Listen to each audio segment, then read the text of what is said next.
be on the golf course, you should take more time. You do. And my mother did the same. But the truth of the matter is he's one of the lucky ones. He wakes up in the morning and he has a purpose. He's dedicated. He's had tremendous success in his career. He's made an impact. He's gathered all these wonderful people and more in his life. And the second fact of the matter is that we're the lucky ones, because we're the ones who love him and have worked with him, and we've learned by your example, and we've learned how to have a passionate, engaged life. And we all owe that to you. So you're going to be surprised for me to say, because I really want to say go play some more golf, but I'm going to say keep up the good work.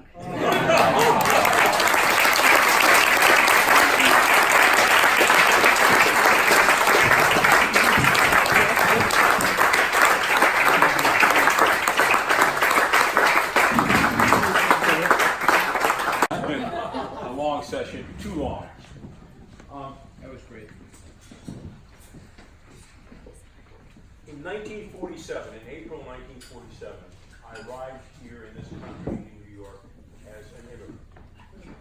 Not able to speak the language, certainly not able to write or understand what grammar was about in English. And I guess the question I have to ask is, what the hell happened? What the hell happened? Okay, to be celebrated by all of you. And I can tell you what happened. I met a lot of people. Some of you are all here in the room and others who couldn't be here. And I have learned from all of you. Because I don't know anything. I only know what other people help me to understand.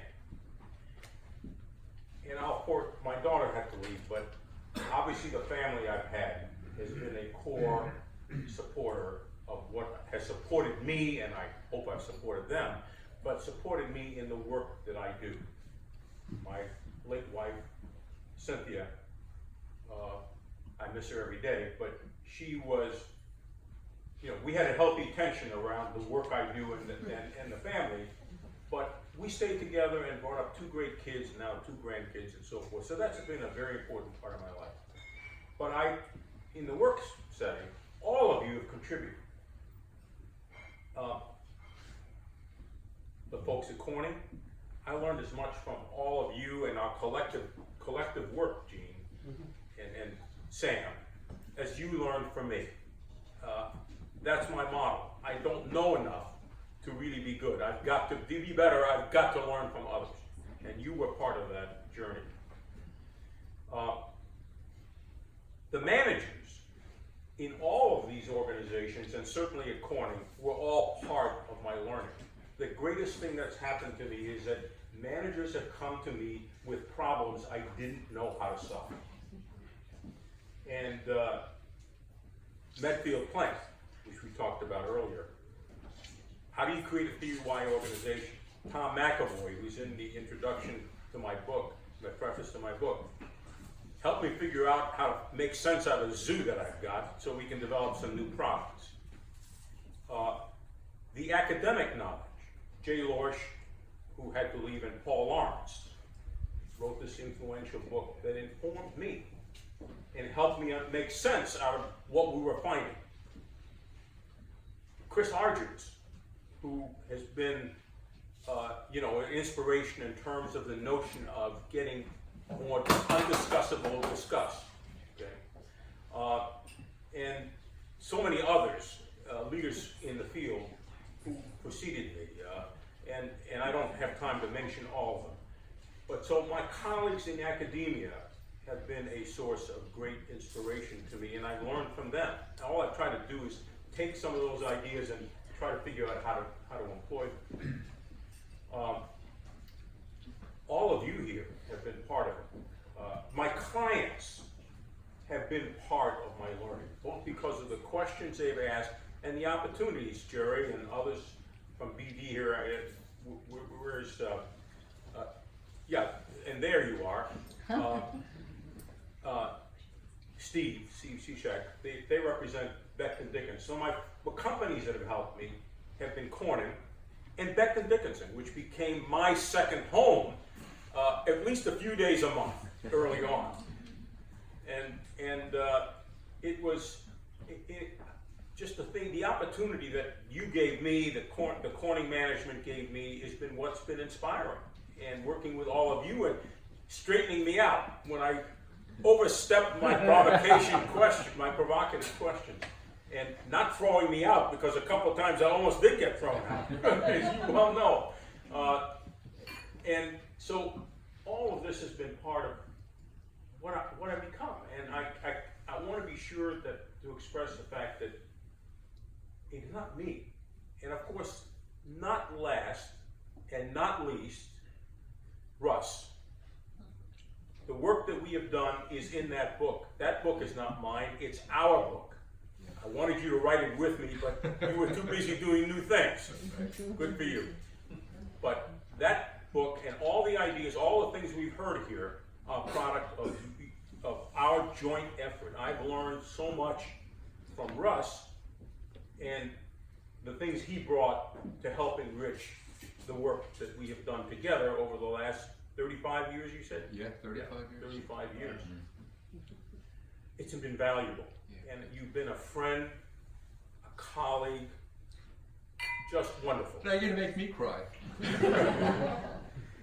And Nathaniel, who joined us a little bit later in the journey.